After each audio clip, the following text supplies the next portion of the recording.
Good morning friends, তোমরা সবাই কেমন আছো? আমরা ভালো আছি। এখন সকালবেলা ঘুম থেকে উঠে সব কাজটা সেরে যে স্নান করে মেয়ের জন্য লাল চা, আমাদের জন্য দুধ চা করেছি। দুধ চা করলাম, চাটা খেয়ে দেখো সবাই পড়তে চলে এসছে। এখন এদের সবাইকে পড়াবো। সবাই চলে এসছে। এখন আমি বসিনি, কারণ এখন আমি একটু চাটা খেয়ে একবারে বসবো, এদেরকে পড়াবো। সবাই পড়ছে দেখো, ভদ্র একদম, সবাই ভদ্র। কিন্তু জানো এরা খুবই দুষ্টু। এখন চুপচাপ আছে সবাই দেখো চুপ করে পড়ছে, আবার তাকিয়ে তাকিয়ে দেখে মাঝে মাঝে।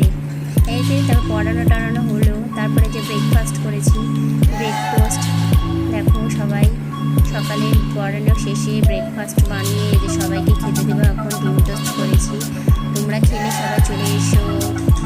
সকালে ব্রেকফাস্ট সেরে দুপুরে সবজি টবজি কেটে দেখো রান্না হয়ে গেলো। ভাত হয়েছে, আলু পেঁপের তরকারি, আজকে বেশি কিছু করিনি।